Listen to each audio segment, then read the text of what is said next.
Uyghur Diaries, copyright Mohammed Abdullah, copyright. The population doesn't just stop having children like that naturally. No, they don't. That drop is the direct result of a forced sterilization campaign.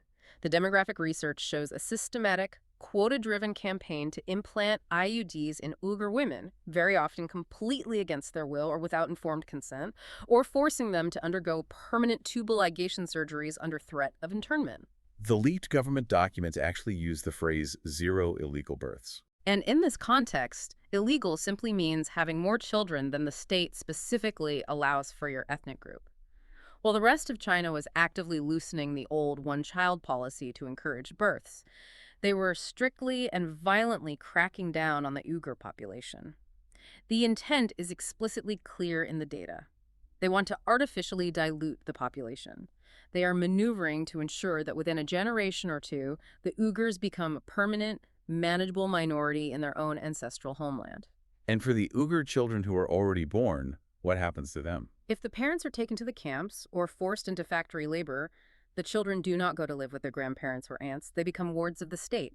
They are shipped off to massive, highly secure residential boarding schools. Which, reading the descriptions, are basically state-run orphanages for children whose parents are still alive. Exactly. And inside these boarding schools, speaking the Uyghur language is strictly forbidden and punished. They are taught exclusively in Mandarin Chinese. They are heavily indoctrinated to believe that their own parents are backward, dangerous extremists. They are essentially being raised from toddlers to be loyal subjects of the party. It is the deliberate severance of the generational link. If you violently stop the language, the religion, and the culture from being passed down to the kids, the culture effectively dies with the current adult generation. That is the mechanical execution of breaking the roots. But as we dig deeper, there is also a very cynical, highly lucrative economic side to this massive re-education system. We really can't ignore the fact that the state has all these detainees, hundreds of thousands of able-bodied adults sitting captive in these facilities. And at some point, the state apparatus clearly thought, why waste all this captive labor? This brings us to the forced labor component of the crisis.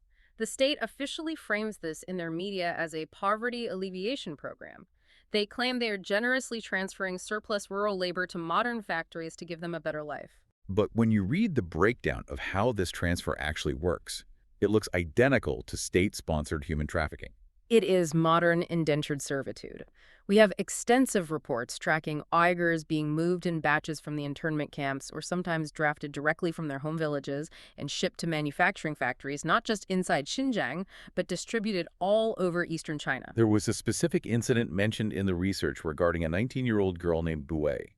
The Chinese state actually broadcast this on their own television as a propaganda success story. But if you watch what's really happening, it's chilling. Right, the recruitment scene. You see the local state official sitting right there in her family's living room. She is physically shrinking back into the sofa. She is crying. She clearly does not want to go to this factory. Her mother is sitting there, clearly not wanting her daughter to be taken away. But the officials just sit there and keep pushing relentlessly. They say things like, "This is for your future. Don't you want to earn money to help your poor family?" And the unspoken, heavy subtext in that room is understood by everyone. If you refuse this government job assignment, you are displaying a sign of radicalization. So she has no choice. She goes, she gets put on a government train and ends up effectively trapped in a massive, high-security factory compound, making shoes or assembling electronics thousands of miles away from her family. And this is exactly where this deep dive hits home for the listener, because we have to ask, where do those manufactured products actually go? They go directly to us. The Australian Strategic Policy Institute, or ASPI, did a massive investigation tracking these specific supply chains. They definitively linked over 80 massive global brands to Chinese factories that were utilizing this transferred, forced Uyghur labor.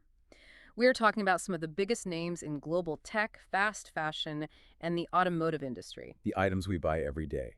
Smartphones, sneakers, and incredibly solar panels. The solar panel industry is a huge entanglement here.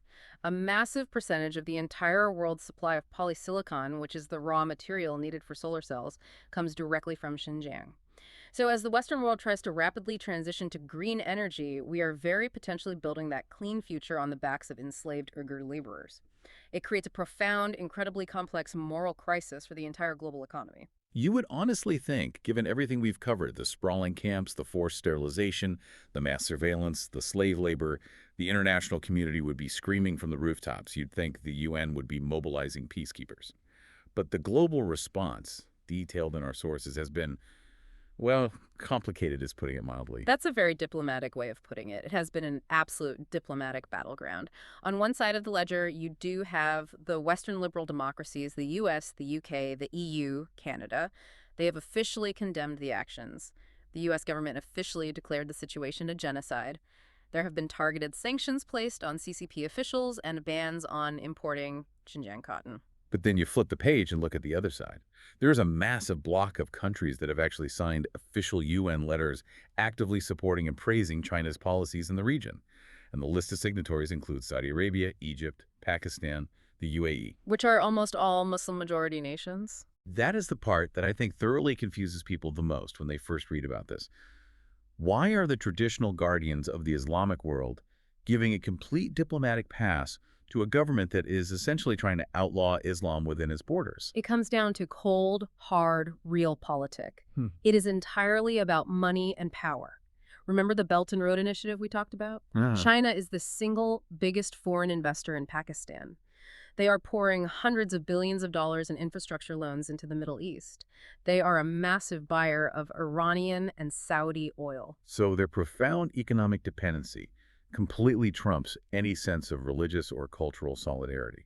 Absolutely. The leadership of those nations have made a calculated decision that staying in Beijing's good graces is worth infinitely more than defending the human rights of the Uyghurs. Plus, many of these supportive countries have their own, let's say, severe issues with domestic human rights.